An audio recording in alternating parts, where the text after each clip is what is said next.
एक काल हूँ, जो होगा और जो हो रहा है, ये सब मेरी इच्छा से ही होता है।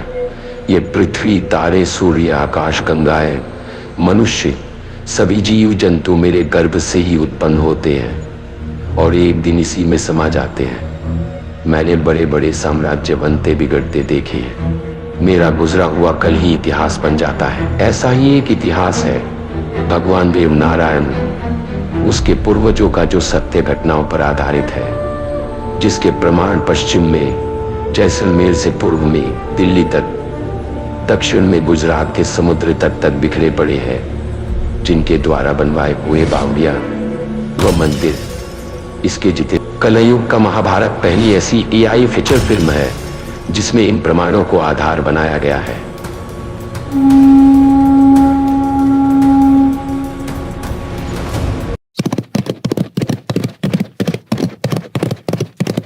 एक बार चौहान गुज्जर वंशीय राजा हरिराम एक गांव से गुजर रहा था। तभी उसे एक बुढ़िया के रोने की आवाज सुनाई देती है।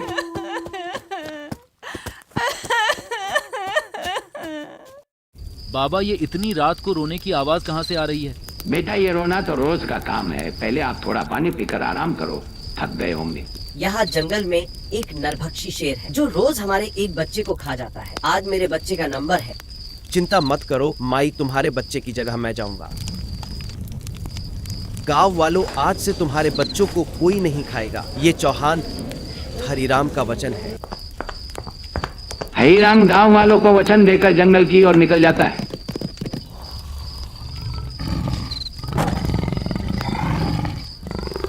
जहां उसका सामना एक नरभक्षी शेर से होता है।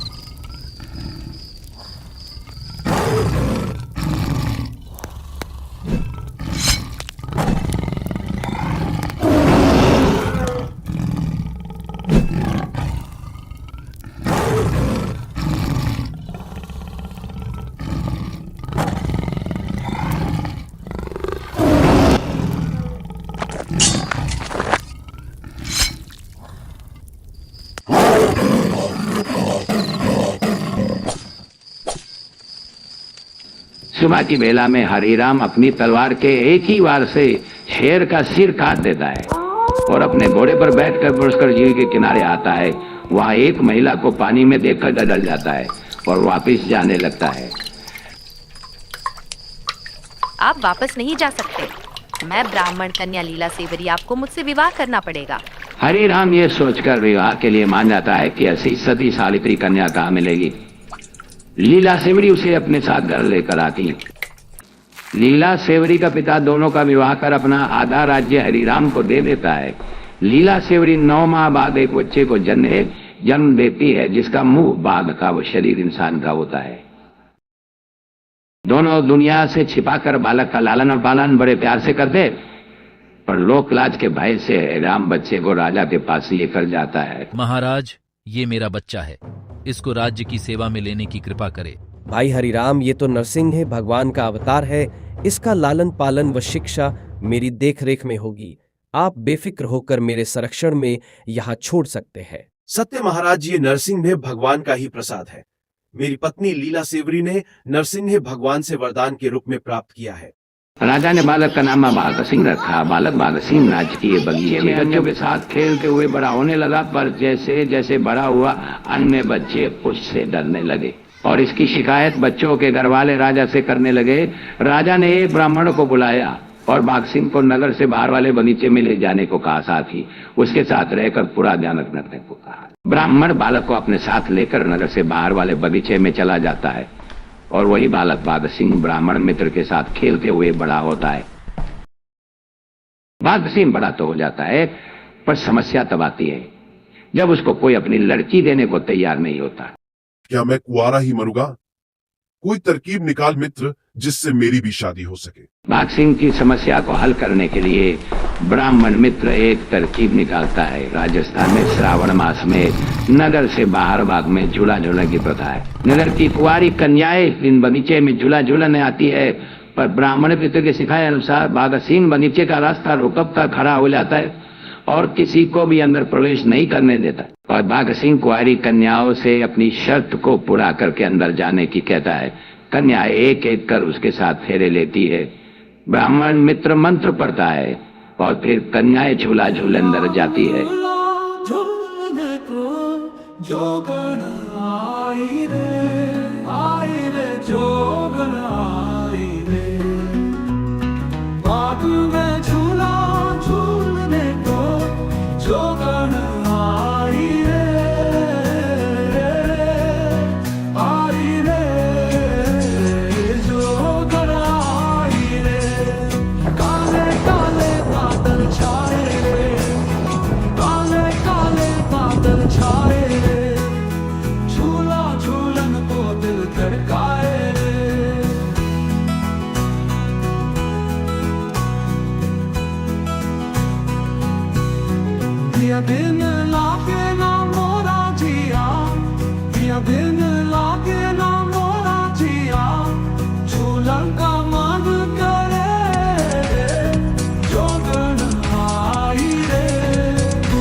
समय आने पर बाघ सिंह की सभी रानियों ने 2-2 पुत्रों को जन्म दिया। इस प्रकार हुआ बगरावत भाइयों का जन्म।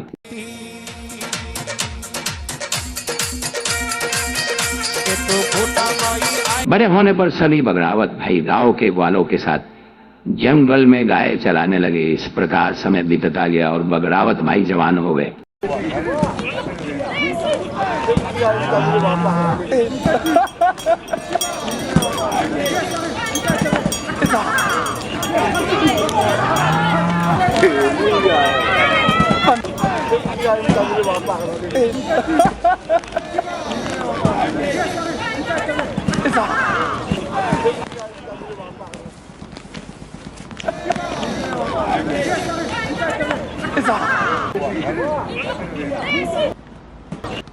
भाग्यवान, अब तो बच्चे बड़े हो गए हैं। हाथ से खिलाना बंद करो। बेटा बोझा कुल कितनी गाय हो गई है? 1,80,000 पिताजी, पर गाय गिनने का काम तो आपका है। अब आप यहीं रहकर आराम करो। पिताजी आपसे वैसे भी गाय डरती है। गाय गिनने का काम अब मैं करूंगा। बेटा निया, ये काम थोड़ा ध्यान से करना। कहीं कोई गड़बड़ लगे तो तुरंत मुझे बताना। एक गाय कहाँ चली जाती है पता करो, उसका बोझा। कल तू यही काम करना। हाँ पिताजी, दादा भाई भोजा तो सारे दिन पेट के नीचे खर्राटे मारता रहता है। आज तो मैं गाय का पता करके ही रहूंगा। देखता हूँ कहाँ जाती है। ये नहीं सुधरेगा।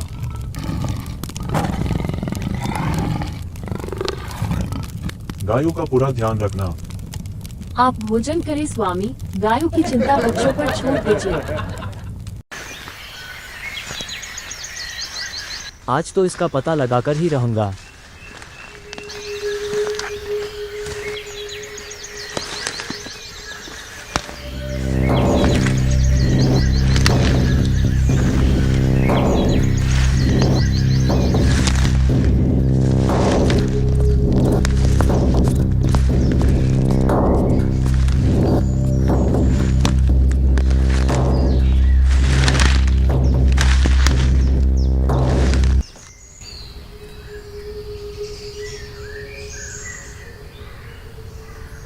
तो ये बात है, बाबा मुफ्त में मजा लुट रहा है। ग्वाली लिए बिना तो वापस नहीं जाऊंगा।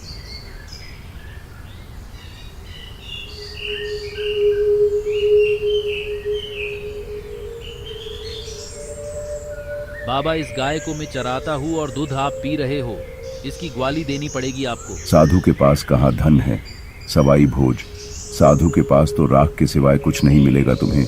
जा, इसे ले जा। कल्याण हो जाएगा तुम्हारा और तुम्हारे 23 भाइयों का।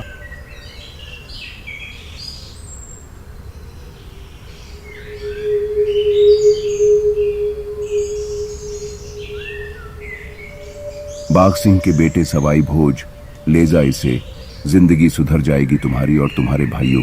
सवाई भोज राख लेकर वहां से अपने ब्लॉक को ठाकी और निकल जाता है। रास्ते में राख को ये सोचते हुए गिरा देता है कि घर वालों को बाली की राख लेंगे तो हंसी उड़ाएंगे, और घर आकर राक्षस ने अपने पात्र को दीवार की कुत्ती से टांग देता है। बेटा भोजा, कुछ पता चला गाय कहाँ जाती है? बताओ मुझे। पिताजी, गाय एक बाबा के पास उसकी गुफा में जाती है। बाबा सारा दूध निकालकर पी जाता है। बाबा बहुत पहुंचे हुए लगते हैं। पिताजी उसने मुझे पूछे बिना ही सब कुछ बता दिया। वाली क्या थी? रात में अचानक घर से निकलते तेज प्रकाश के कारण सवाई भोज की नींद खुल जाती है और सो रहे सभी भाई भी उठ जाते हैं। नियाजी सवाई भोज के पास आकर पूछता है कि ये क्या चमत्कार है। सवाई भोज राख वाली सारी बात बता देता है। सभी भाई जहां जहां राजनीति हीरे मोती ढूंढने निकलते हैं पर कहीं कुछ भी नहीं मिलता है और थकर जंगल में ही सो जाते हैं। सुबह हीरो वाली रात लेने बाबा रुकनाथ के पास जाने की तैयारी करते हैं।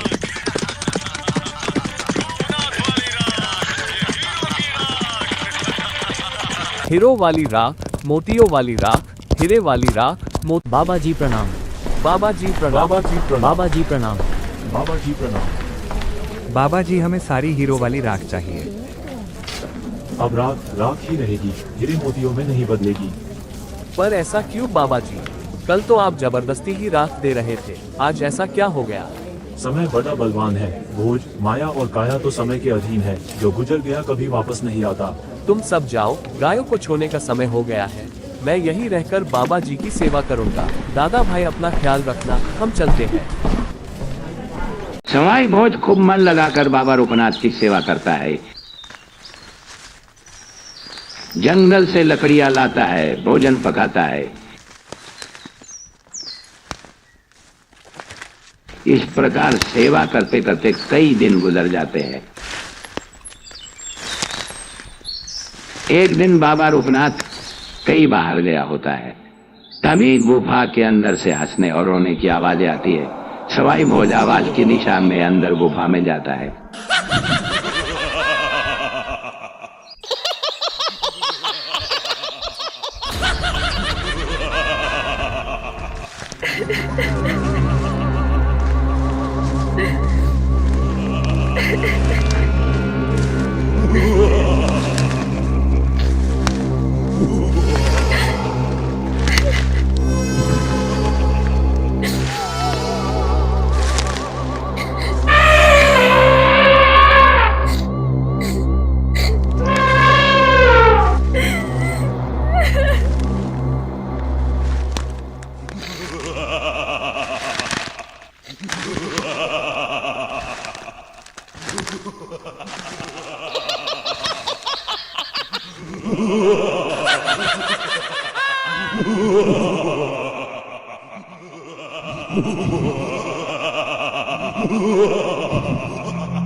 सवाई भोज गुफा में हाथी, खूब सारा धन और मानव कंकाल दिखाई देते हैं। मानव खोपड़िया सवाई भोज को बाबा रुकनाथ की सारी सच्चाई मुबारो सही प्रूव कर देती है और कहती है यहाँ से भाग जा, नहीं तो बाबा तुम्हें भी मारकर यहाँ हमारे साथ डाल लेगा। अनार भोज सतर्क हो जाता है। सवाई भोज गुफा में रखा तेल व कड़ाह बाहर लेकर आओ, उसमें तेल गर्म करो। मैं आज तुम्हें नई विद्या सिखाता हूँ। सवाई भोज बाबा रुकनाथ के कहे अनुसार कड़ा का बाहर लाता है, फिर उसमें तेल डालकर करता है। इतने में बाबा रुकनाथ भी आ जाता है और जोर से मंत्र पढ़ने लगता है। फिर सवाई भोज को कड़ाई की परिक्रमा लगाने को कहता है, जब खुद पीछे पीछे चलने लगता है। अचानक बाबा रुकनाथ सवाई भोज को पीछे से उठाकर गर्म तेल के कड़ाहा में डालने का प्रयास करता है, पर सवाई भोज तो पहले से ही सतर्क रहता है और कड़ाह के दूसरी तरफ पहुंच जाता है। अब सवाई भोज बाबा से कहता है कि बाबा अब मेरी बारी है, आप आगे चलो, मैं आपके पीछे पीछे चलता हूँ।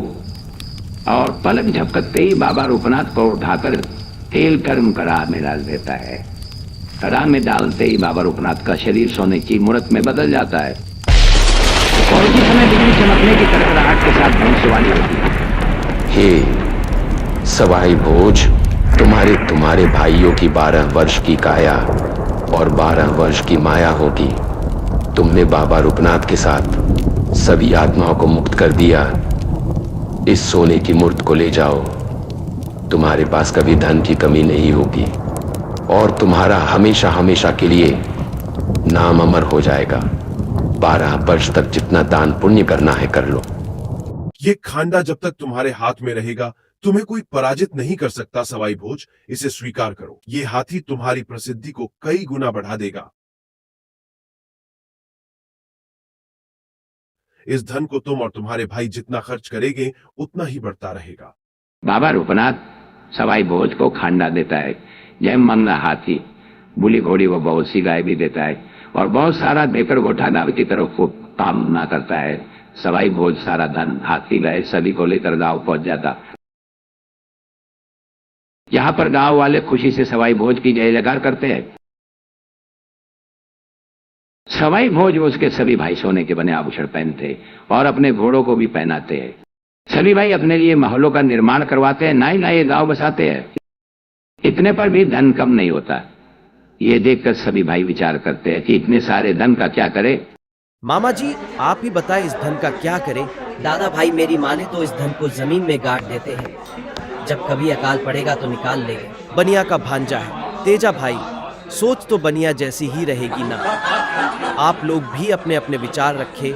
दादा भाई मेरे विचार से इस धन को पुण्य के काम में खर्च करना चाहिए, जैसे कुएं बावड़िया खुदवाना, मंदिर बनवाना।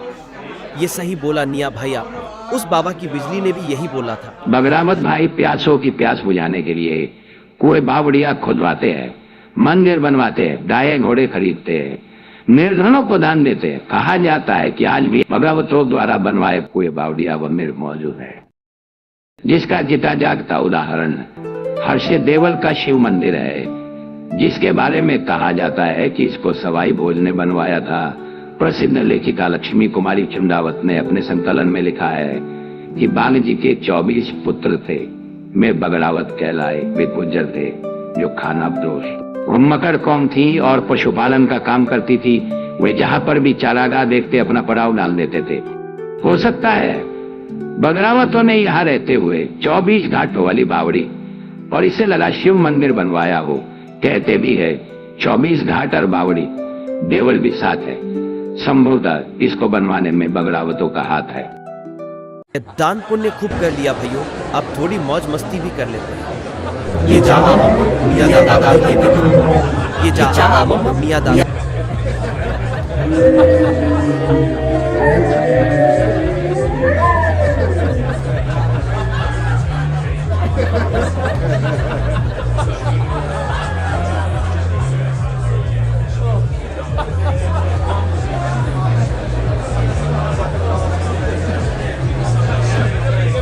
दादा भाई इतना दारू पिया, पर राण के दारू की तो बात ही कुछ अलग है। तो चले क्या भैया राण में दारू पीने?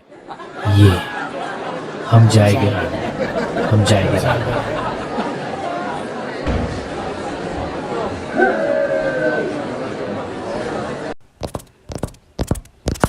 आज्ञा दे पिताजी, हम सभी भाई राण का मेला देखने जा रहे हैं। जरूर जाओ पुत्रों, पर मेरे मित्र राणा दुर्जन साल से मिले बिना मत लौटना। जी पिताजी जी। तो भाइयों पिताजी ने जाने की आज्ञा दे दी है। सभी भाई राण जाने के लिए बहुत खुश होते हैं और अपने अपने घोड़े तैयार करते हैं। हम तो दारू पिएंगे, हम तो दारू पिएंगे, पातू कलाली का दारू पिएंगे।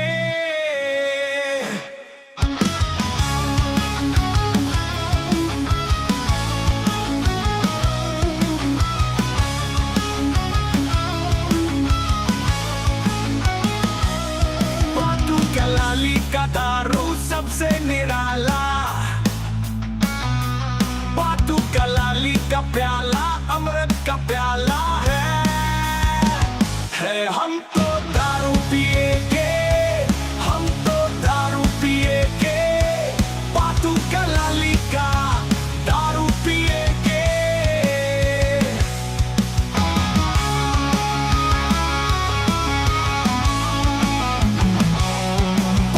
कलाली का दारू सबसे निराला,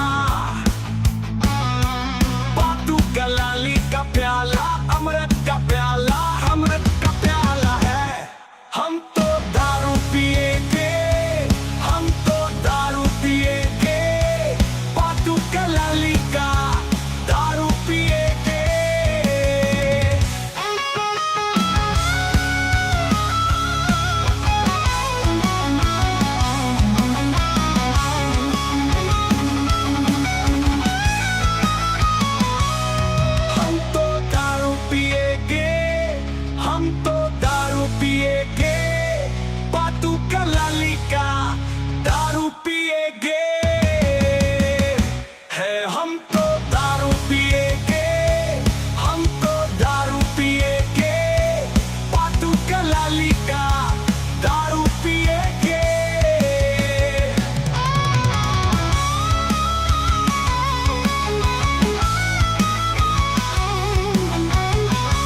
सभी भाई हंसते गाते, खेलते कूदते राण के मार नौलखा बाग के दरवाजे तक पहुंच जाते।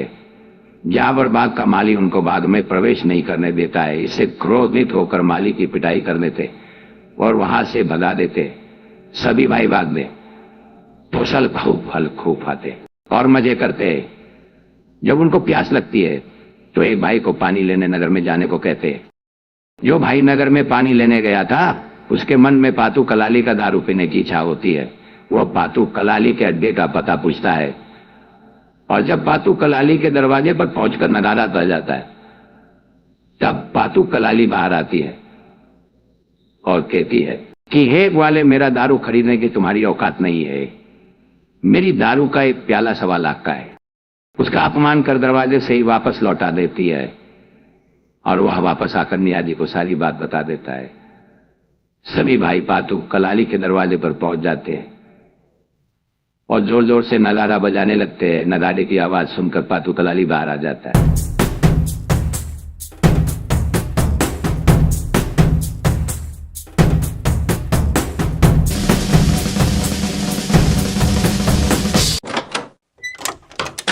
मेरी दारू कैशर कस्तूरी से भी महंगी है, जिसका एक प्याला 1.25 लाख का है। तुम नहीं खरीद पाओगे, वापस लौट जाओ। पातू कलाली के द्वारा वापस लौटने को कहते ही सवाई भोज उसके सामने सोने की मोहरों का ढेर लगा देता है। इतना सारा सोना हमें धपा दोगी तो इससे भी 2 गुना मिलेगा। सभी भाई अपने घोड़ों सहित पातू कलाली के बगीचे में प्रवेश करते हैं, जहां उनको 2 शराब से भरे तालाब दिखाई देते हैं। तालाबों के नाम सावन भादो होते हैं, जो हमेशा शराब से भरे रहते हैं। इसी बात का पातू कलाली को अभिमान था और वह हर नौजवान से उन सावन भादों को पीकर खाली करने की शर्त लगाती थी। पर उसको कहाँ पता था कि आज उसकी शर्त पूरी होने वाली है। पातू कलाली सवाई भोज से भी शर्त लाती है। सवाई भोज कहता है कि यदि मेरे मीरों को दारू से भर देगी तो मैं तुम्हारे सावन भादों को सोने की मोहरों से भर दूंगा। पर सवाई भोज का दारू का पात्र बीरा नहीं भर सका और उधर पातू कलाली के सावन भादों खाली हो जाते हैं और पातू कलाली शर्त हार जाती है और सवाई भोज को धर्म भाई बना देती है।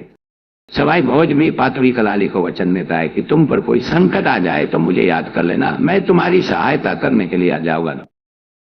उधर सवाई भोज के पात्र से गिरा दारुल इसकर पाताल लोक में पहुंच जाता है और शेषनाग वासुकी पर जा गिरता है। वासुकी बहुत क्रोधित होता है और कहता है कि बगड़ावतों का आतंक बहुत बढ़ गया है, इनको दंड मिलना जरूरी हो गया है। और बगड़ावतों को दंड दिलवाने के लिए भगवान विष्णु के दरबार में जाने के लिए निकल जाता है।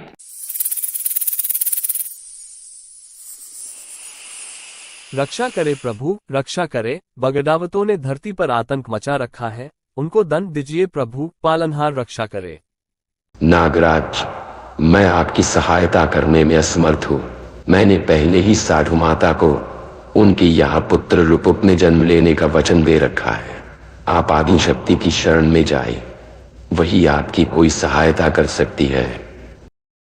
रक्षा करे माता, शरणागत की रक्षा करे माता, बगड़ावतों को दंड दीजिए माता। नागराज, बगड़ावत मेरे भक्त है, उनको मैं दंड नहीं दे सकती, पर आपका यही हठ है तो मैं कोई ना कोई उपाय जरूर करूंगी। उधर माली राणा दुर्जनसाल के दरबार में जाकर गुहार लगाता है कि कुछ नौजवानों ने नौलखा बाग पर अधिकार कर लिया है और मुझे मारकर वहां से भगा दिया है। राणा दुर्जनसाल नीमदेव से पूछता है कि ये गुस्ताखी किसने की। नीमदेव कहता है कि बाघ सिंह के लड़के आए हैं और नौलखा बाग में ठहरे हैं। नारायण जी में तो मेरे मित्र बाघ सिंह के लड़के हैं, अच्छे मिलना चाहिए, उनकी चर्चाएं बहुत सुनी है। और राणा दुर्जनसाल अपने अंगरक्षकों के साथ नौलखा बाग में जाने के लिए निकल जाते हैं। राणा दुर्जनसाल नौलखा बाग में पहुंच जाता है पर वहां बगड़ावत नहीं मिलते। उसी समय एक गुप्तचर आकर राणा को बताता है कि बगड़ावत तो पातू कलाली के अड्डे पर दारू पी रहे हैं। राणा पातू कलाली के अड्डे पर पहुंच जाता है। यहां पर बगड़ावत राणा से गले मिलते हैं और कहते हैं कि राणा जी, हम तो आपसे ही मिलने आए हैं, पर यहाँ पातू कलाली के दारू ने रोक लिया और सभी साथ मिलकर दारू पीते हैं।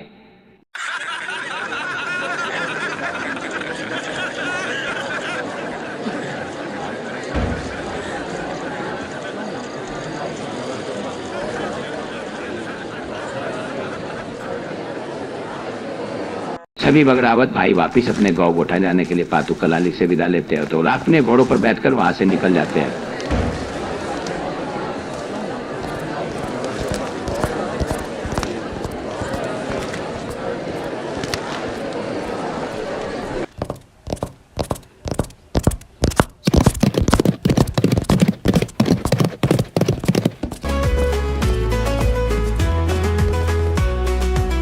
हम हैं बगड़ावत भाई, हम हैं बगड़ावत भाई। 12 वर्ष की काया हमारी, 12 वर्ष की ये माया। जिले आरा दिल खोल के जितनी अपनी काया। हम हैं बगड़ावत भाई, हम हैं बगड़ावत भाई, हम हैं बगड़ावत भाई। सर ऊंचा रखते राह सच्ची दुनिया से कह दो जोश हमारा कभी ना घटे। दिल में जज्बा सीने में ज्वाला, धरती माँ की लाज कभी न रुके। हमने संघर्ष किया है भारी, वीरता की है सच्ची गाथा। 12 वर्ष की काया हमारी, 12 वर्ष की ये माया। जीले यारा दिल खोल के जितनी अपनी काया। हम हैं बगड़ावत भाई, हम हैं बगड़ावत भाई, हम हैं बगड़ावत भाई, हम हैं बगड़ावत भाई।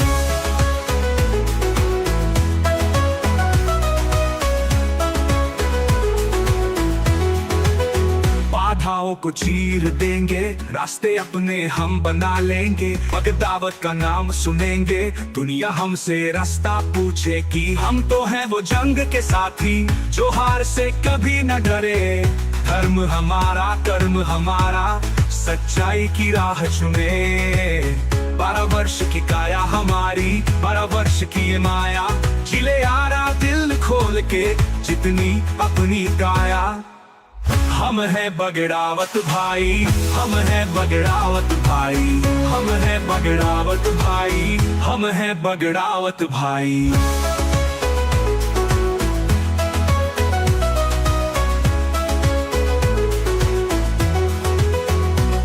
बड़े बड़े तूफान झेल कर हिम्मत से है हमने कंधा मिलाया। इतिहास लिखेंगे वीरों वाला, सर ना कभी झुकाया। बगड़ावत का नाम बुलंद है, हम सबके संग सब हमारे साथ है। चलो यारा उठाओ झंडा, अब जीत अपनी बात है। 12 वर्ष की काया हमारी, 12 वर्ष की ये माया। जिले यारा दिल खोल के जितनी अपनी काया। हम हैं बगड़ावत भाई, हम हैं बगड़ावत भाई, हम हैं बगड़ावत भाई, हम हैं बगड़ावत भाई।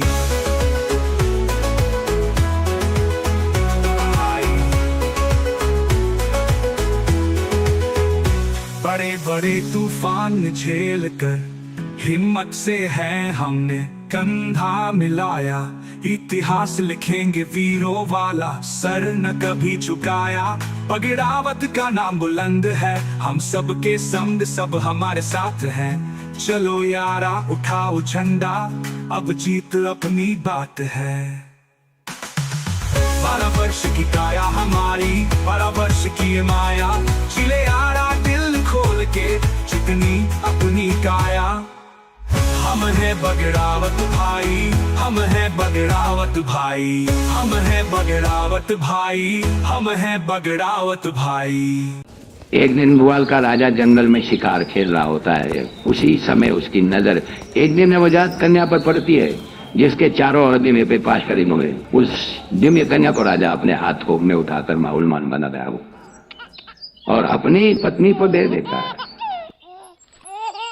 भोपाल में दिव्य कन्या के साथ ही उसी दिन दासी के घर एक और कन्या का जन्म होता है। राजा अपनी कन्या का नाम जयमती रखा है और दासी पुत्री का नाम हीरा रखते हैं। दोनों साथ साथ खेलते जवान हो जाती है।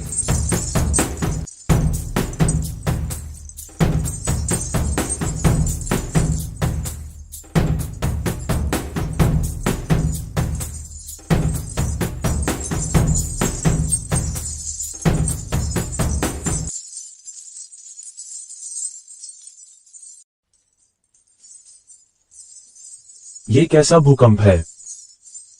महाराज, ये भूकंप नहीं, राजकुमारी जयमती की पायल की झनकार व पैरों की थाप से पूरा महल कंपायमान हो रहा है।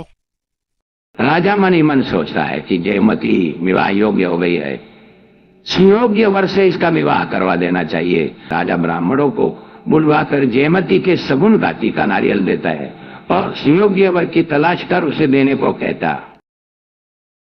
उधर जयमती को इस बात का पता चलता है तो वह ब्राह्मणों के पास जाकर कहती है कि हे ब्राह्मणों, आप मेरे लिए जो वर ढूंढने जा रहे हो उसके परिवार में एक ही पिता के 24 भी है, जिनमें से एक का नाम सवाई भोज है।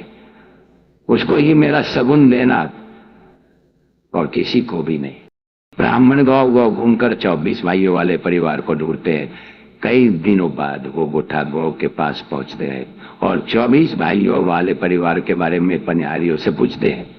पनिहारियां उनको बगलावतों के महलों के मगर इशारा कर भेज देती है। ब्राह्मण सवाई भोज को सगुन वाला नारियल देकर सारी बात बताते हैं और वहां से चले जाते हैं। सवाई भोज और सभी भाई सोच विचार करते हैं कि आगे सोचने वाले हैं और पहले से ही सभी भाई विवाहित है। राजकुमारी का विवाह तो राजकुमार राजा से ही होना चाहिए। सभी भाई सगुन के नारियल को राणा दुर्जनशाल के यहाँ भेजने के लिए सहमत पड़ते हैं। वो कहते थे कि राणा के कोई उत्तराधिकारी नहीं है, हो सकता है इस ब्याह से हो जाए। साथ में ये भी कहला भेजते हैं कि विवाह का सारा खर्च भी बगड़ाव ही उठाएंगे। राणा पहले तो आनाकानी करता है, फिर खरे चेक की बात सुनकर विवाह के लिए मान जाता है और विवाह की तैयारी का हुक्म देता है। उधर भगरत विवाह में जाने के लिए घोड़ों को तैयार करते और खूब बड़ी सज धज कर तैयार होते। राणा सज धज कर हाथी पर सवार होकर बारात को साथ लेकर निकलता है। पूरे रास्ते लोग नाचते गाते व बजाते हुए चलते हैं।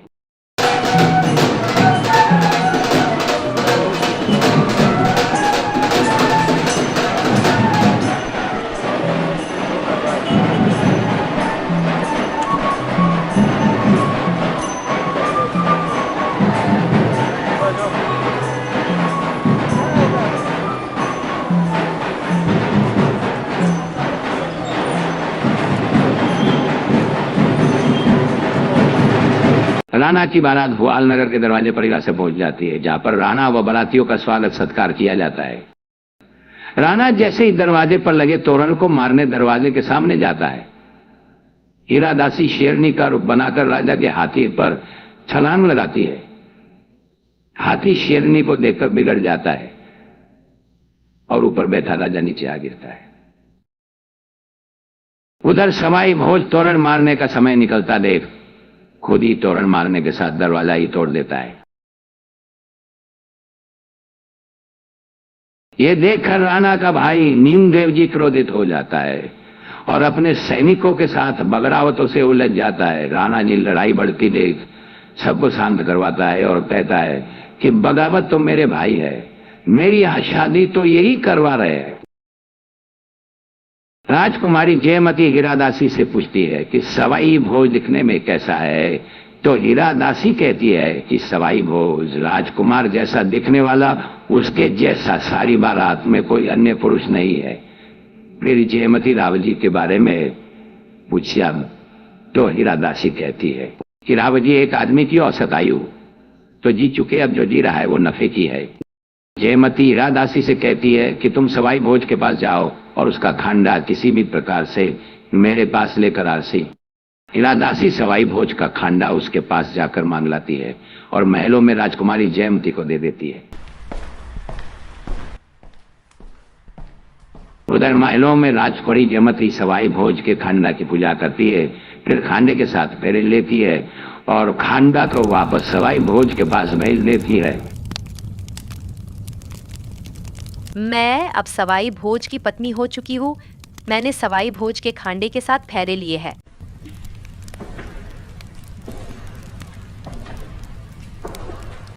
राजकुमारी जयमती अपना नकली प्रतिरूप बनाती है और राव जी के साथ फेरे खाने हीरादासी के साथ भेज देती है।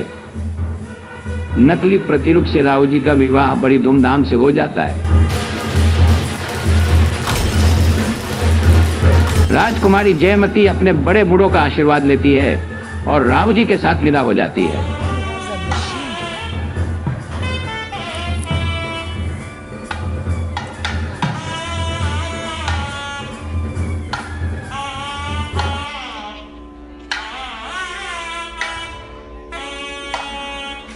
राव जी के लश्कर को चलते हुए बीच रास्ते ही शाम हो जाती है और वहीं पर पड़ाव डाल देते हैं।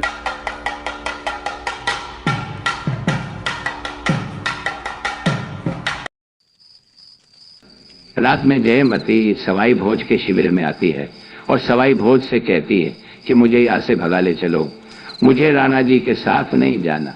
मैंने शगुन का नारियल भी आपके लिए भेजा था, मैंने फेरे भी आपके खांडे से लिए है, मैं आपकी पत्नी हूँ। फिर नियाजी कहते हैं, भाभी जी चिंता मत करो, अभी तो राणा जी के साथ जाओ, हमें 6 महीने का समय दो, हम तैयार है करके आपको राणा जी के महलों से उठाकर लाएंगे। रानी जयमती राव जी के महलों में पहुंच जाती है। रानी जयमती राव जी को अपने से दूर रखने के लिए एक तरकीब सोचती है और राव जी के पास जाकर कहती है कि मुझे इन महलों में नहीं रहना, मेरे लिए एक अलग महल बनवाओ। राजा अलग महल बनवाने का आदेश देता है। दिन में महल बनता, वह रात में हीरा दासी और जयमती वहां जाकर महल को बिगाड़ देती। ऐसा करते हुए भी महल 6 महीनों में महल बनकर तैयार हो जाता है। रानी अपनी सेविकाओं को हीरा दासी के साथ नए महल में आ जाती है और हीरा दासी से कहती है कि महल तो बड़ा सुंदर है, पर राव जी को मेरे कमरे में मत आने देना, उसे किसी भी प्रकार से रोके रखना। हीरा दासी राव जी को रानी के पास आने से रोकने के लिए कभी बाघिन का रूप बनाकर राव जी को डराकर भगा देती है, कभी राव जी को अपने जादू से मुर्गा बनाकर खुद बिल्ली बनकर सारी रात डराती रहती है। राव जी दिनों दिन कमजोर व दुबले पतले होते जाते हैं। ये देखकर राव जी का भाई नीमदेव राव जी से पूछता है कि भाई साहब इतने कमजोर व थके हारे कैसे हो रहे हो, क्या नई रानी रात पर सोने नहीं देती है? तब राव जी कहते हैं, भाई नीमदेव मुझे लगता है नए महल में किसी भूत प्रेत का साया है, वह मुझे सारी रात परेशान करता रहता है। उधर महल में रानी जयमती हीरा दासी से कहती है कि 6 महीने बीत चुके हैं, सवाई भोज ने मुझे यहाँ से ले जाने का वचन दिया था, लगता है वे किसी काम में व्यस्त हो गए होंगे, उन्हें वचन याद दिलाना होगा। तब हीरा दासी कहती है, उनके तो एक ही काम है रानी साहब, गाय चराने का, उसमें भूल गए होंगे। रानी जयमती कहती है, सवाई भोज का वचन महादेव का वचन है, उन्हें किसी तरह से अपना वचन याद होगा। मैं परवाना लिखती हूँ, तुम चील बनकर मेरे पत्र को सवाई भोज तक पहुंचाओ। हीरा दासी पत्र लेकर आकाश में चील बनकर उड़ जाती है।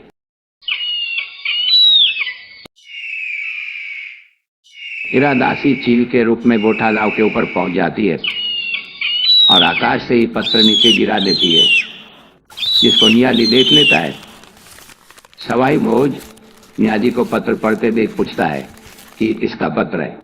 नियाजी सवाई भोज से कहता है, दादा भाई आप पत्र के बारे में चर्चा नहीं करो तो अच्छा है, मुझे 6 महीने आगे का पता चल जाता है, इस पर गौर नहीं करने में ही अपनी भलाई है। सवाई भोज बार बार पत्र के बारे में जानने की जिद करता है। तब नियाजी कहते हैं, दादा भाई एक बार आपने कहा था कि चाहे कलयुग का महाभारत ही क्यों न करना पड़े पर वचन की लाज अवश्य रखूंगा। वो समय अब आ गया है और इस वचन की लाज रखने का अर्थ है एक और महाभारत करना, जिसका दृश्य मैंने बहुत भयंकर रूप में देखा है। तब सवाई भोज कहता है, चाहे कुछ भी हो जाए वचन की लाज तो अवश्य रखूंगा। गुज्जर का दिया वचन और तुनीर से निकला तीर कभी वापस नहीं लिया जाता। सभी भाई रानी जयमती को रान से भगाकर लाने की योजना बनाते हैं और बाद में होने वाले परिणाम पर भी चर्चा करते हैं। उधर तेजा की पत्नी तेजा से कहती है, आप तो बनिए के भांजे हो, उनके साथ रान मत जाना। तब तेजा कहता है, मेरे भाइयों को मेरी बहुत जरूरत है, मुझे जाना होगा। सभी भाई रान जाने के लिए अपने घोड़ों को तैयार करते हैं और खुद भी तैयार होते हैं। तैयारी देखकर साधु माता नियाजी को बुलाकर पूछती है, आज कहाँ जाने की तैयारी हो रही है? तब नियाजी कहते हैं, भाभी सामरान में रानी जयमती को लेने जा रहे हैं, उसने भाई भोज के खांडे के साथ फेरे लिए थे। साधु माता कहती है, घर में एक स्त्री होते हुए पराई औरत को क्यों लेने जा रहे हो, ये महापाप है। तब नियाजी कहते हैं, भाई साहब ने वचन दिया है, वचन की लाज रखनी पड़ेगी, चाहे हमारे प्राण ही क्यों ना चले जाए। ऐसा कहकर सभी भाई रान की तरफ ही निकल जाते हैं।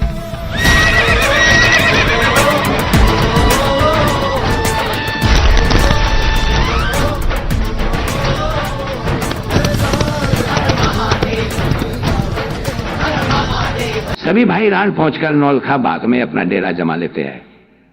इसकी खबर रानी तक पहुंचाने के लिए सवाई भोज चरवाहे का भैंस डरकर महल के पिछवाड़े में बकरियां लेकर पहुंच जाता है, जिसको रानी जयमती पहचान जाती है और हीरा दासी को उसके पास भेज देती है। रानी जयमती अपनी माया से 12 मण के सुअर को प्रकट करती है और उससे कहती है, ये सुअर तुम रावण जी के आगे जाकर उसको नगर से कई दूर ले जाओ और 4 दिन तक वापस मत आने देना।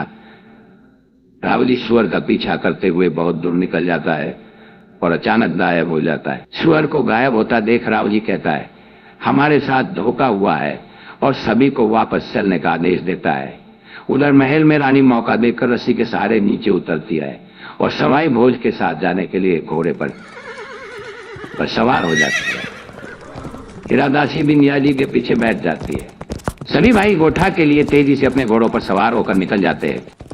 रास्ते में रानी जयमती सवाई भोज से कहती है, आप मुझे लेकर जा तो रहे हो, मगर राव जी की विशाल सेना के सामने क्या लड़ाई कर सकोगे? आप और आपकी घोड़ी एक तीतर से डर गए, आपकी धड़कन बढ़ गई, राव जी की सेना का कैसे सामना करोगे? यह बात सुनकर सवाई भोज को गुस्सा आ जाता है और अपनी तलवार के एक ही वार से 11 हाथ की विशाल चट्टान को बीच में से काट देता है। सवाई भोज के बल की प्रतीक वो चट्टान आज भी अपना अतीत बयां करती 2 हिस्सों में कटी हुई रान बिनाई के पास धरती पर पड़ी है, जो किसी आश्चर्य से कम नहीं है। ये दृश्य देखकर रानी जयमती सोचती है कि इतनी विशाल चट्टान को एक ही वार से चीर दिया, तो जब 24 भाई राव जी पर एक साथ हमला करेंगे तो राव जी का कचुमरी निकाल देंगे, फिर मेरा उद्देश्य पूरा कैसे होगा? रानी जयमती वहीं पर सवाई भोज से वचन लेती है कि राव जी से युद्ध के समय आप सभी 24 भाई अपनी सेना के साथ राव जी से एक एक कर युद्ध करोगे, सभी भाई साथ मिलकर युद्ध नहीं करोगे। सवाई भोज रानी जयमती को ये वचन दे देते हैं, हम साथ मिलकर युद्ध नहीं करेंगे। सवाई भोज रानी जयमती को गोठा में लाने से पहले रता देवरा में उतारते हैं। वहां पर भोग की औरतें का स्वागत करने आती है। जब नेतू जी और दीपक वनरा रानी जयमती के पास आती है तो रानी जयमती दीप कमर से पूछती है कि तू किसकी बेटी है और ये किसकी बहू? दीप कमर भाई रानी को जवाब देती है कि मैं सवादी की लड़की और ये काका नियाजी की रानी नेतू जी। रानी जयमती गांव की औरतों के साथ वो बगड़ावत अपने घोड़ों पर गोठा में आते हैं, जहां पर साड़ू माता आरती का थाल लिए रानी जयमती का स्वागत कर आरती उतारती है। जयमती साड़ू माता के पैर छूती पर आशीर्वाद लेती है। इस प्रकार स्वागत विस्तार करते करते शाम का समय हो जाता है। रात में रानी जयमती के आने की खुशी में सारे गांव में दीपक जलाए जाते हैं। गोठा दिवाली जैसे जगमा उठती है और रात भर नाच गाने का कार्यक्रम चलता रहता है, जिसमें रानी जयमती व अन्य औरतें नाचती व गीत गाती हैं।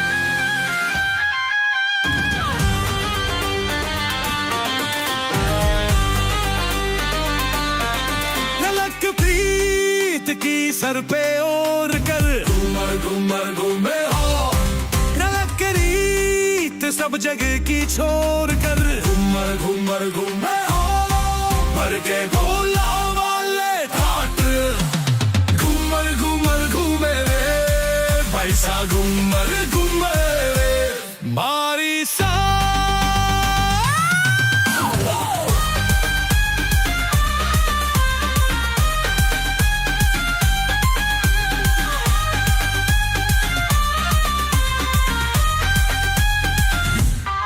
चन्ना सूरज बन के साथी नाचे धरा के साथ, दिल में नाचे रानी राठौर, रुक जावे ले हर रात भर के ढूला वाले ठाट घूमर घूमर घूमे रे, वैसा घूमर घूमे रे मारी सार।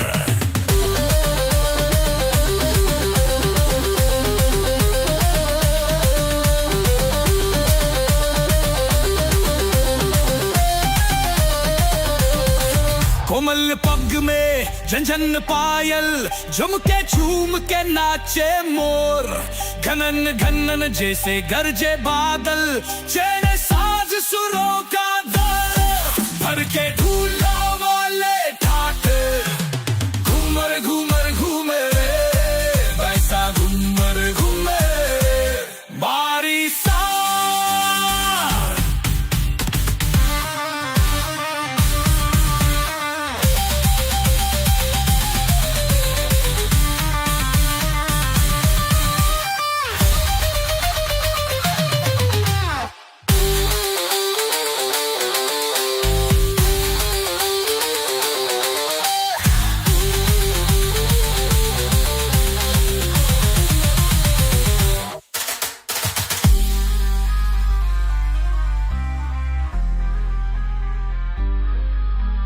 कोमल पग में झंझन पायल झूम के नाचे मोर, घनन घन जैसे गरजे बादल, चेहरे सा सुरों का दौर, भर के गोला वाले ठाट, घूमर घूमर घूमे रे वैसा घूमर घूमे रे भारी सार।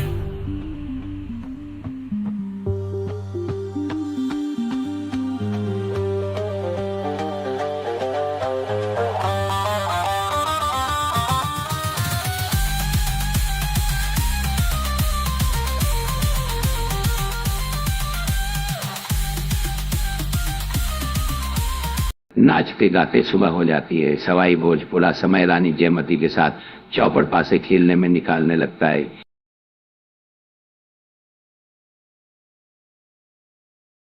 एक रात साधु माता सोचती है, मेरे यहाँ रहने से नई रानी को परेशानी होती होगी, मुझे अब मेरे कान्हा की सेवा में चले जाना चाहिए। साधु माता सभी गहने उतारकर जोगण का वेश धारण कर लेती है। सुबह सभी बगरावत भाइयों को बुलवाती है और उनसे कहती है, सभी भाई हंसी खुशी रहना, मेरा यहां कोई काम नहीं है, मैं निसावरिया की सेवा में जा रही हूं। निया जी से कहती है, आप अपने दादा भाई का हमेशा ध्यान रखना। इतना कहकर साधु माता सभी से विदा लेती है और जंगल के रास्ते पर ही निकल जाती है। मालाशेरी डूंगरी पर जाकर साधु माता भगवान नारायण का ध्यान करने लग जाती है। भगवान नारायण का ध्यान करते करते का अनंत समाधि में चली जाती है।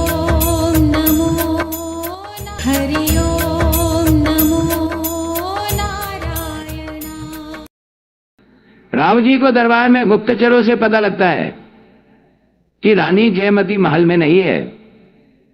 तब निमदेव कहता है कि रानी को तो बगरावत गोठा ले गए। राव जी कहता है, बगरावत ऐसा नहीं कर सकते, उन्होंने ही तो मेरा विवाह रानी से करवाया था।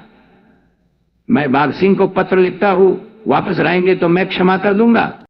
राव जी पत्र लिखकर दूत को देता है। दूत पत्र को बाघ सिंह को दरबार में जाकर देता है। बाघ सिंह पत्र पढ़कर दूत से कहता है, रानी तो शिव जी को चढ़ा दी, आपको रानी चाहिए तो दूसरा विवाह कर लो। और एक पत्र लिखकर दूत को देता है। राव जी अगला पत्र बगरावतों के गुरु बाबा रूपनाथ को लिखता है और कहता है कि आप अपने चेलों को समझाकर रानी को वापस रखवाओ और विनाश होने से बचा लो। बाबा रूपनाथ वापस राव जी को जवाब लिखकर भिजवाता है, अब रानी आपको कभी नहीं मिलेगी। आपको युद्ध ही करना है तो पहले रुपाहेली पर आक्रमण करे, बगरावतों तक जाने की जरूरत ही नहीं है। बाबा रूपनाथ एक पत्र बगरावतों को भी लिखता है और कहता है कि युद्ध करने का समय आ गया है, तैयारी करने लग जाओ। बगरावत बाबा रूपनाथ का पत्र पाकर जोश से भर जाते हैं और युद्ध की तैयारी करने में लग जाते हैं। लानाई शुरू करने से पहले बगरावत अपने सभी सामंतों को संदेशवाद भेजकर फौज इकट्ठी कर लेते हैं और दुगने जोश से युद्ध की तैयारी के लिए अपने अपने खच्चरों पर पहुंच जाते हैं। रानी जयमती को दिए वचन के अनुसार सभी भाइयों को अलग अलग अपने खैर से ही लानाई लेती। राव जी बगरावतों को समझाने का खूब प्रयास करते हैं कि रानी सा को वापस रान पहुंचा दो नहीं तो अंजाम बुरा होगा। जो भी बगड़ावतों के पूर्वज थे उनके माध्यम से संदेश भेज बगड़ावतों को समझाने के प्रयास किए गए, मगर बगड़ावत अपनी बात पर अड़े रहते हैं। जब बगड़ावतों को मनाने के सारे प्रयत्न विफल हो जाते हैं तो राव जी अपने 52 बढ़ों की सेना इकट्ठी करने का आदेश देता है। साथ ही अपने सामंतों व सरदारों, जिनमें दियाजी, कालूमीर पठान, टोडा के सोलंकी मुख्य होते हैं, को पत्र लिखकर बुलावा देता है और युद्ध की तैयारी का आदेश देता है। राव जी खुद भी युद्ध की तैयारी करता है और अपनी सेना को साथ लेकर नगर से बाहर निकलता है। युद्ध के किनारे बजने प्रारंभ हो जाते हैं और राव जी खारी नदी के तट पर आता है और सैनिकों को वही खारी नदी के तट पर पड़ाव डालने का आदेश देता है। सैनिक वहीं पर अपना शिविर लगा लेते हैं। सुबह 52 गढ़ों की सेना भी राव जी की सेना से मिल जाती है और सभी सरदार जैसे दियाजी, कालूमीर पठान, सोलंकी सभी राव जी के खेमे में मिल जाते हैं। इस प्रकार राव जी के लश्कर में लाखों की सेना इकट्ठी हो जाती है। राव जी अपने शिविर में खास खास सरदारों के साथ युद्ध की रणनीति बनाता है। राव जी अपने सरदारों से कहता है, मुझे बाबा रूपनाथ ने सबसे पहले युद्ध करने की चुनौती दी थी, इसलिए सबसे पहला आक्रमण रुपायली पर ही करना है। देखते हैं बाबा रुपायली को कैसे बचाता है। और कालूमीर पठान व दियाजी को रुपायली पर अपने सैनिकों के साथ आक्रमण करने का आदेश देता है। कालूमीर पठान व दियाजी अपने सैनिकों के साथ रुपायली पर आक्रमण करने के लिए निकल पड़ते हैं। उधर बाबा रूपनाथ अपने नादा साधुओं की फौज के साथ तैयार रहता है। बाबा रूपनाथ को जब रावली की सेना आती दिखाई लेती तो अपने 500 खुखार नरभक्षी पालतू कुत्तों को रावजी की फौज पर खुला छोड़ देते।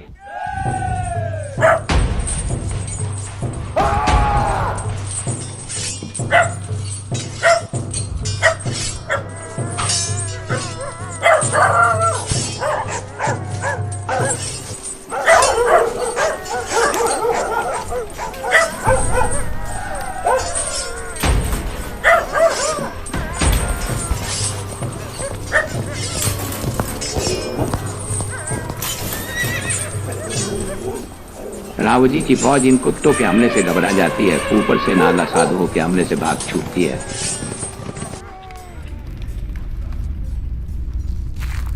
और राव जी की आवस लौट आती है। उनके कई सैनिक इस लड़ाई में मारे जाते हैं। रात में राव जी अपने शिविर में सरदारों के साथ मीटिंग करते हैं और कहता है कि हमने बाबा रूपनाथ को कम आंकने की भूल कर दी। हमारे कई सैनिक काम आ गए और अगले दिन नेगड़िया पर हमला करने की योजना बनाई जाती है। नेगड़िया की गढ़ी नियाजी का ठिकाना था, जहां पर नियाजी 6 महीने की नींद सो रहे थे। इस बात का फायदा रावजी उठाना चाहता था। नियाजी के उठने से पहले ही नेगड़िया को जीत लेना चाहता था। इसलिए रावजी ने दियाजी को, कालूमीर पठान और अनेक सामंतों को अपनी फौज सहित नेगड़िया पर हमला करने के लिए भेज दिया। रावजी की फौज ने नेगड़िया के किले को चारों ओर से घेर लिया। ये देखकर नियाजी की पत्नी नैतुजी नियाजी को जलाने की खूब कोशिश करती है, उस पर पानी छिड़कती है, फिर भी नियाजी नहीं जागता। फिर नेतुजी नियाजी की मां लखमाने राठौड़ को नियाजी को जलाने के लिए बुलाती है, लेकिन वे भी उनको नहीं जला पाती। तब नियाजी के लड़के जोधा जगरूप अपनी मां को कहते हैं कि पिताजी को क्यों जलाती हो, उन्हें सोने दो, हम लड़ाई करने जाएंगे। मां नेतुजी अपने बेटों को मना करती है कि अभी तुम छोटे हो, अभी तुम्हारी युद्ध में जाने की उम्र नहीं है।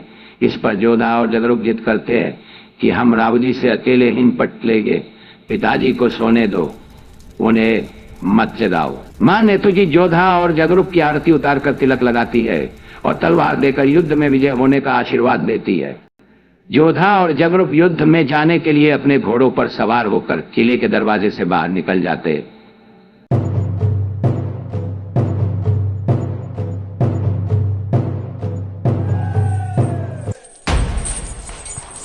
और किले के चारों और घेरा डाले रावजी की सेना पर टूट पड़ते।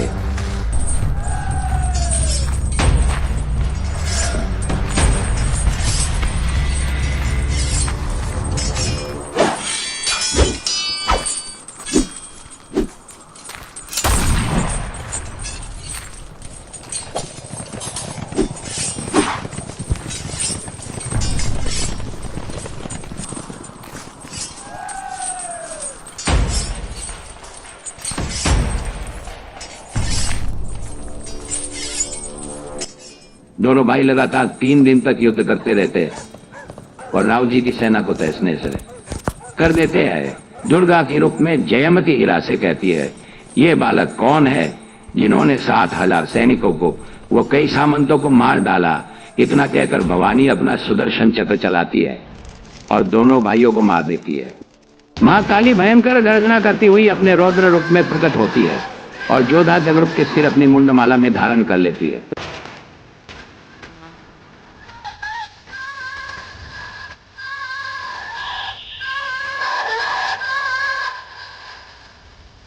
तीन दिन तक चले युद्ध में जोधा व जगरूप 60,000 सैनिकों व कई सामंतों को मार देते हैं और बचे खुचे सैनिक व सरदार वहां से जान बचाकर भागते हैं। जब राव जी ने दिया जी से पूछा कि आज की लड़ाई कैसी रही, दिया जी ने कहा, टोड़ा का राव जी आज काम आ गए और हमने सभी फौज में मरने वालों की पगड़ी और शव उनके घर भेज दिए हैं। तीसरा हमला राव जी की सेना अटाली पर करती है, जहां बगनावत भाई अटालियादी अपनी 1,000 सेना के साथ राव जी के साथ युद्ध करते हैं।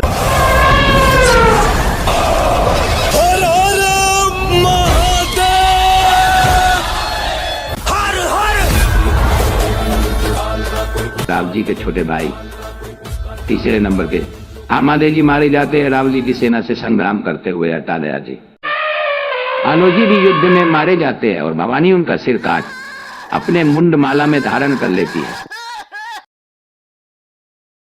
राव जी चौथा हमला रायला पर करने की आज्ञा देता है। राव जी की सेना दियाजी व कालूमी पठान के नेतृत्व में रायला पर चढ़ाई कर देती है। रायला दीपकंवर का ससुराल होता है। ये देखकर सवाई भोज की बेटी दीपकंवर बाईसा योद्धा का वेश धारण करती है और राव जी की सेना पर टूट पड़ती है। दीपकंवर बाईसा राव जी की सेना में भयंकर मारकाट मचा देती है। दीपकंवर बाईसा दिन रात युद्ध कर राव जी के हजारों सैनिक मार देती है।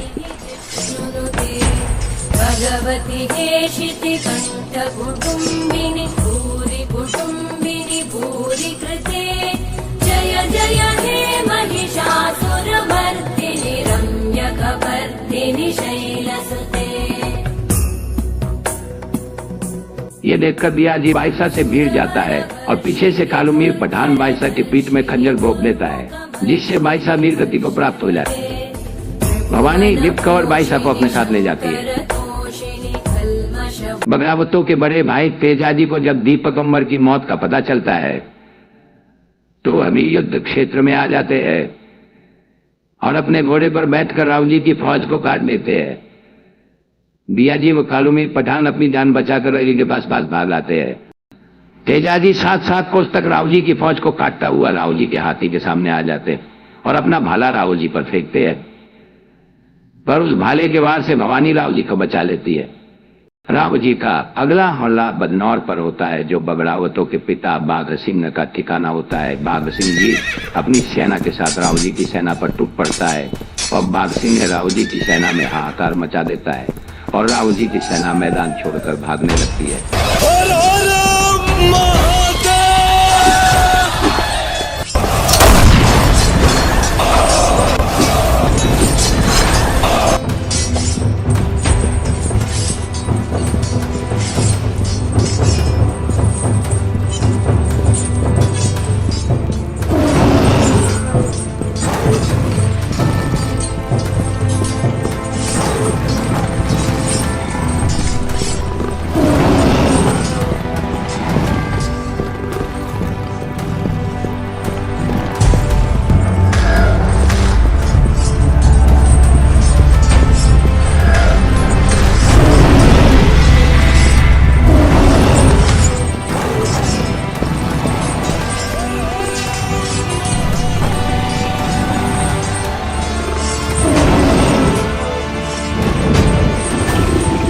माँ भवानी सोचती है कि इस प्रकार तो बाघ सिंह जी अकेला ही राव जी की पूरी सेना को समाप्त कर सकता है और फिर मेरा उद्देश्य कैसे पूरा होगा।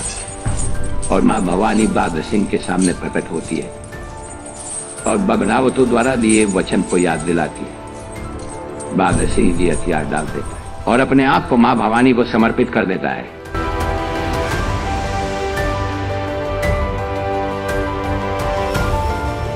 उधर महल में नेतू जी गहरी नींद में सो रहे नियाजी के पास आकर नियाजी को उठाते हुए कहती है कि उठिए, घमासान युद्ध में आपके दोनों बेटे मारे गए। नियाजी अपने कमरे से बाहर आता है, उन्हें वह चीलें दिखाई देती है जिनसे नियाजी पूछता है कहो यह कैसे आना हुआ। तब एक चील नियाजी के पास आती है और कहती है हमें बगरावतो बराउदी के बीच युद्ध की खबर 7 समुद्र पार से लगी है। कलयुग के इस महाभारत में हम अपनी भूख मिटाने आई है। अगर आप हमारी भूख मिटाने का वचन दो तो हम यहाँ रुके, नहीं तो वापस जाए। नियाजी जवाब देते हैं कि इस युद्ध में मैं बहुत लोगों के सिर काटूंगा। तुम पेट भर कर खाना, और अगर तुम मेरी बोटियां खाना चाहती हो तो 6 महीने बाद आना। मैं 6 महीने का भारत करूंगा। नियाजी को 6 महीने आगे तक का पहले से ही आभास हो जाता था। नियाजी युद्ध में जाने से पहले भगवान से प्रार्थना करते कि मैं महल में बहुत आराम से रहा और अगले जन्म भी मुझे इसी देश में ही भेजना और भाई भी सवाई भोज जैसा ही देना। फिर नेतू जी नियाजी की आरती उतारती है और युद्ध में जाने के लिए उनके तिलक लगाकर तलवार देती है। और फिर नेतू जी नियाजी को एक बार सवाई भोज से मिलने जाने को कहती है। नियाजी नेतू जी की बात मानकर सवाई भोज से मिलने चला जाता है। नियाजी गोठा पहुंचकर सवाई भोज से गले मिलता है और गले मिलते हुए दोनों भाइयों की आंखों में आंसू आ जाते हैं। सवाई भोज नियाजी से कहता है अब के बिछड़े कब मिलेंगे? तब नियाजी कहता है अब हमारा मिलना नहीं होगा। नियाजी फिर रानी जयमती से भी मिलने जाते हैं और एक वर मांगते हैं कि हमारे मरने के बाद हमारा नाम लेने वाला कौन होगा। भवानी कहती है कि बहरावत का बेटा भोना जी और सवाई भोज के वारिस मेहंदू जी पानी देने के लिए रहेंगे। इन दोनों को तुम राज्य से दूर भेज दो तो ये बच जाएंगे और तुम बगदानावतों का नाम लेने वाला छोछू भाट रहेगा और तुम्हारे यहाँ भगवान स्वयं अवतार लेंगे। इतना सुन नियाजी सवाई भोज के पास भाई आ जाते हैं। सवाई भोज मेहंदू जी बेचार अन्य बच्चों को नियाजी को सौंप कर कहता है कि इन बच्चों को हमारे धर्म भाई रुंदा के ठाकुर के तगज में उतर छोड़ाओ और इनके खर्चे के लिए धन दौलत वो बिजौरी कंजरी का 2.5 करोड़ का हार भी देता है। और मेहंदू जी से कहता है कि हमारे मरने की खबर सुनकर बिजौरी ये हार लेने जलाई, तुम उसका हार उसे दे देना। नियाजी अजमेर से वापस आकर नेतू जी को साथ लेकर बाबा रूपनाथ से मिलने उनके पास। नियाजी बाबा रूपनाथ को प्रणाम कर कहते हैं कि बाबा आज्ञा दो तो युद्ध शुरू करे। बाबा रूपनाथ नियाजी को अपनी कुटिया में ले जाकर एक जड़ी बूटी देते हैं और कहते हैं कि चल इसको अपनी जान पर बांध कर युद्ध करने जाओ। इसके प्रभाव से तुम्हारे शीश कटने के बाद 80 पैर तक युद्ध कर सकोगे, पर यह बात किसी को मत बताना। बाबा रूपनाथ नियाजी से कहता है दिन भर युद्ध करने के बाद शाम को मेरे पास जरूर आना। तब नियाजी कहता है बाबा मैं दिन भर युद्ध करने के बाद घायल अवस्था में 7 कोस पैदल चलकर यहाँ नहीं पहुंच सकता। तब बाबा रूपनाथ कहता है मैं ही तेरे साथ निर्भया चलता हूँ। नियाजी के साथ बाबा रूपनाथ निर्भया आ जाते हैं और गांव के बाहर धुनी रमाकर बैठ जाते हैं। सुबह बाबा रूपनाथ नियाजी को आशीर्वाद देकर युद्ध के लिए विदा करते हैं। नियाजी सूरज की पहली किरण निकलने के साथ ही युद्ध का नगाड़ा बजाकर रावजी की फौज को गाजर की तरह काट डालता है। युद्ध भूमि में जो भी नियाजी के सामने आता है मारा जाता है। पहले दिन के युद्ध में ही नियाजी कई सैनिक व सामंतों को मार देता है। रावजी के खास निजाम ताजू खा पठान और अजमल खां पठान की 12,000 सेना का सफाया कर नियाजी उन दोनों के भी सिर काट देता है। हर शाम नियाजी युद्ध भूमि से वापस लौटते समय अपने गुरु बाबा रूपनाथ जी की धूनी पर आते हैं। बाबा रूपनाथ जी अपने हाथ का कड़ा नियाजी की देह पर घुमाते हैं और धूनी की राख लगाकर अपने कमंडल में से पानी के छींटे देते हैं, जिससे नियाजी के सारे घाव भर जाते हैं और शरीर पर कहीं भी तलवार या भाले की चोट के निशान नहीं रहते। बाबा रूपनाथ कहते हैं कि ये बात किसी को मत बताना, किसी को भी इसका जिक्र मत करना। अब बावड़ी पर स्नान कर शिवजी का ध्यान करके घर जाओ। नियाजी बावड़ी पर स्नान करते हैं।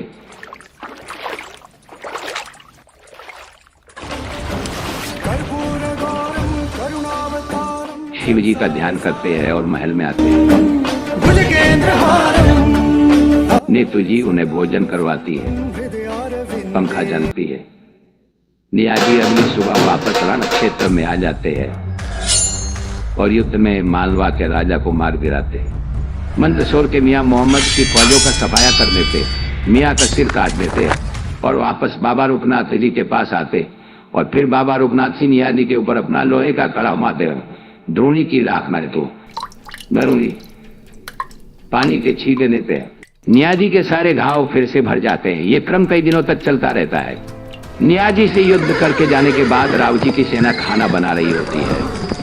तब तेजाजी अपनी सेना के साथ युद्ध क्षेत्र में आते हैं। रात के अंधेरे में खाना बना रही सेना पर अचानक हमला कर देते हैं, जिससे राव जी की सेना में भगदड़ मच जाती है। सैनिक अपनी जान बचाने के लिए इधर उधर भागने लगते हैं। दोनों भाइयों का ये क्रम 3-4 दिनों तक चलता रहता है। नियाजी युद्ध में हाथियों को उठा उठा कर फेंकता है, जिसके नीचे कई सैनिक दबकर मर जाते हैं। नियाजी जिधर से भी निकलता लाशों के ढेर लगा देता। नियाजी को युद्ध करते हुए 5 महीने से भी ज्यादा समय हो जाता है।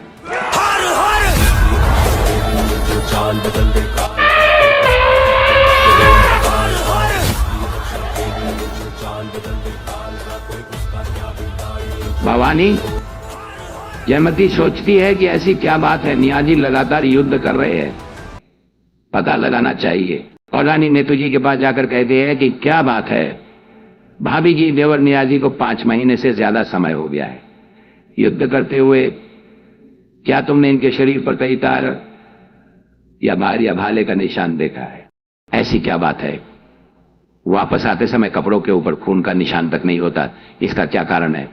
देख पता करना और मुझे बताना। नेतू जी कहती है कि रानी सा आज नियाजी के युद्ध से आने के बाद पता करूंगी। नियाजी जब शाम के समय युद्ध से आकर महल में खाना खा रहे होते हैं, तब नेतू जी पंखा झलते हुए पूछती है, आपको युद्ध करते हुए 5 महीने से भी ज्यादा हो गया, पर कभी कोई घाव या कपड़ों पर खून के धब्बे तक नहीं रहते, क्या राज है? पर नेतू जी के जिद करने पर बाबा रूपनाथ की सारी प्रक्रिया नेतू जी कलिए को बता देता है और कहता है कि ये बात किसी को मत बताना। सुबह नियाजी के युद्ध में चले जाने के बाद रानी जयमती नेतू जी के पास आती है और पूछती है, देवर जी ने क्या बताया? तब नेतू जी सारी बात जयमती को बता देती है। रानी जयमती हीरा दासी को बुलाती है और उससे कहती है, तुम चीर बनकर बाबा रूपनाथ के आश्रम जाओ और बाबा का चमत्कारी प्रभाव वो जड़ी बूटी को लेकर उड़ जाओ। हीरा दासी ऐसा ही करती है, बाबा के आश्रम के ऊपर चीर बनकर आती है और चमत्कारी खड़ा जड़ी बूटी को अपनी चोंच में दबाकर उड़ जाती है।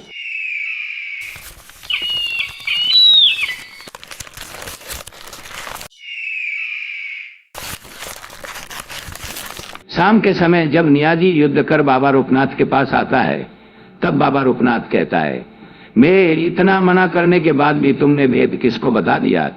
ये सुन नियाजी कहता है, औरतों के मन में कोई बात पचती नहीं और युद्ध क्षेत्र में वापस आ जाता है और दिन रात लगातार घनघोर युद्ध करता रहता है।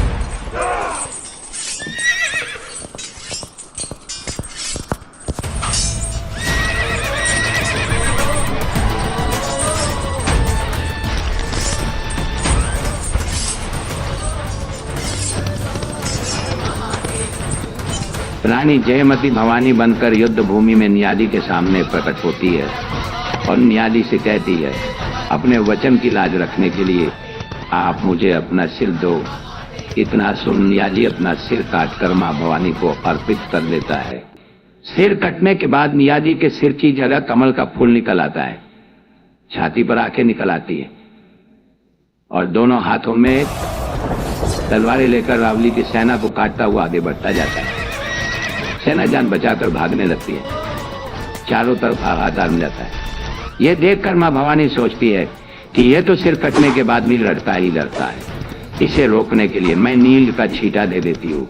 जो अशुभ माना जाता है उसी समय आवाज होती है, हे मां भवानी, मेरे ऊपर नील का छिटा मत दो, इससे मेरी मोक्ष नहीं होगी।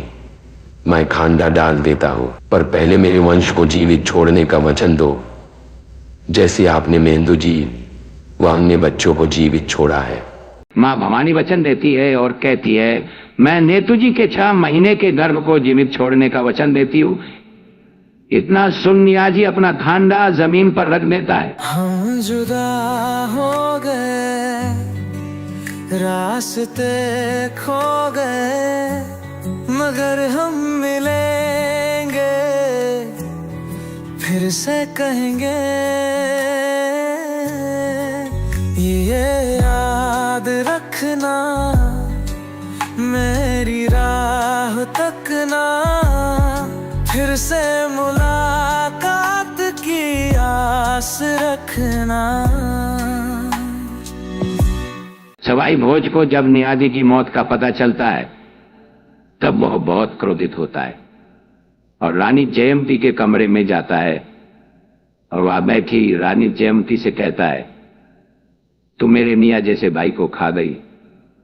ये सुन रानी जयमती माँ काली के रूप में बदल जाती है और क्रोधित होकर सवाई भोज से कहती है, मैं तो डायन हूं, नियाजी की क्या सोच करते हो? मैं तो बड़े बड़ों को खा गई, मैं तो द्रौपदी बनकर कौरवों और पांडवों को खा गई, मेरा तो काम ही यही है। सवाई भोज कहते हैं कि नियाजी जैसा भाई तो मुझे कभी नहीं मिल सकता, वह मेरे 22 भाइयों के बराबर एक ही था। भवानी कहती है कि मैं कई देवी देवताओं को खा गई, तू एक नियाजी की क्या बात करता है? सवाई भोज कहते हैं कि माँ चामुंडा दूर रहे, ये तेरी करनी मुझे जची नहीं। नियाजी के बाद रणभूमि में बहारावत जी अपनी सेना के साथ युद्ध करने के लिए आते हैं और वो भी लड़ाई करते हुए मारे जाते हैं।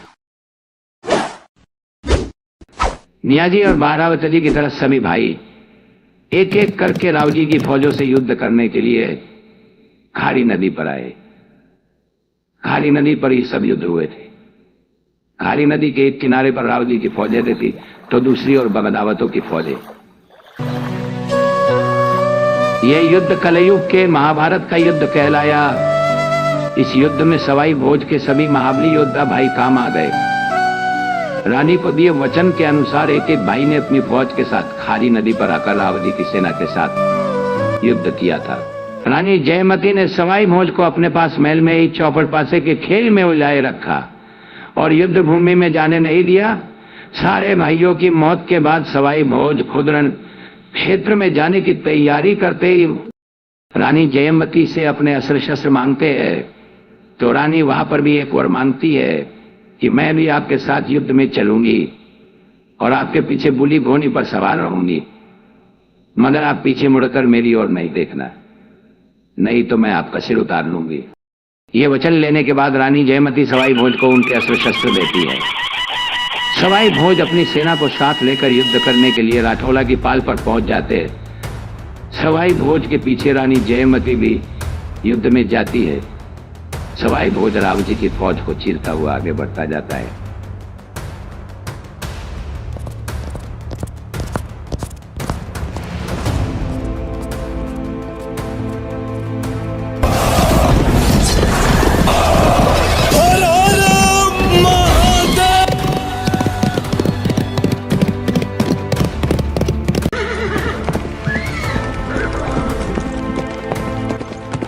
सवाई भोज अपना घोड़ा राव जी के हाथी के सामने ले जाकर राव जी के ऊपर तलवार से हमला करते हैं। रानी जयमती अपना हाथ आगे कर देती है जिससे उसके हाथों की चूड़ियां कट जाती है। सवाई भोज पीछे मुड़कर कहते हैं, ये क्या करती हो रानी साहब, ही आपका हाथ कट जाता।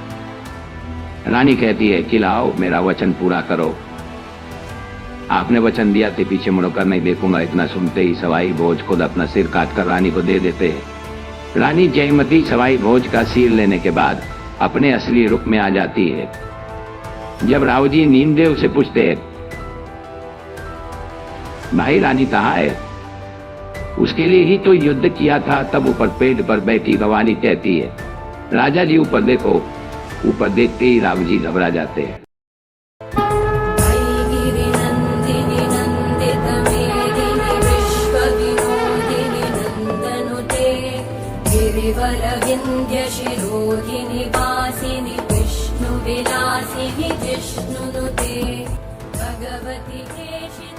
सिर कटने के बाद भी सवाई भोज दोनों हाथों में तलवारें लेकर सैनिकों को काटता हुआ आगे बढ़ता जाता है। राव जी की सेना में भयंकर कोहराम मच जाता है।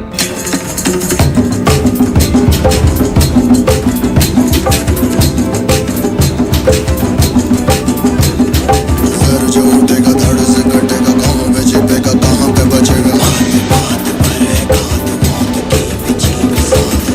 गिरेगा फिर तो चिरेगा, छिपा तो मिलेगा, मिला तो मरेगा।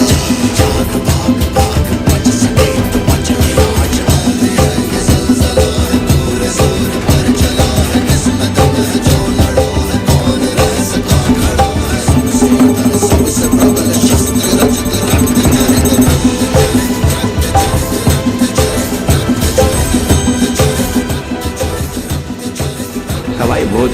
कई दूर जाकर शांत होता है, जहां पर सवाई भोज का अंतरराष्ट्रीय मंदिर स्थित है।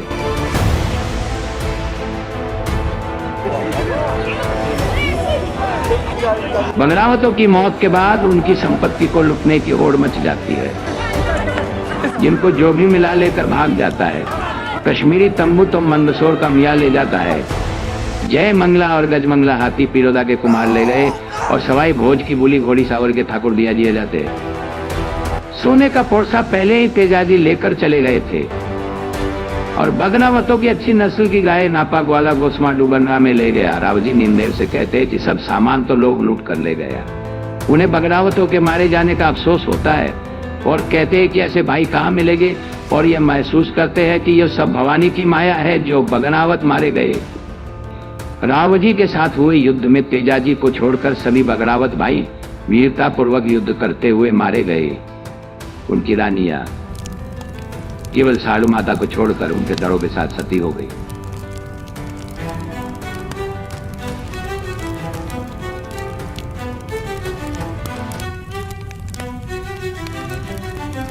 जय मां काली, जय मां काली, जान चाहे लेनी पड़े, जान चाहे देनी पड़े, बलि हम चढ़ाएंगे जय काली, जय काली, नाश दुष्ट का करने वाली।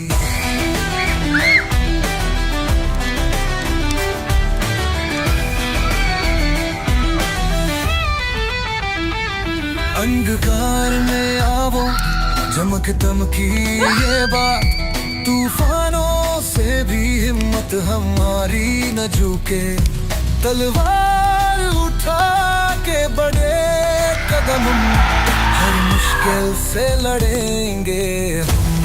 इस प्रकार भगवान देव नारायण की महान गाथा के पहले भाग का यही अंत होता है। अगला भाग देखने के लिए इस चैनल को सब्सक्राइब कर लीजिए, जिससे जब भी दूसरा भाग प्रकाशित किया जाएगा इसकी सूचना आप तक पहुंच सके। जय देव नारायण भगवान की, जय सवाई भोज की, जय साड़ू माता की।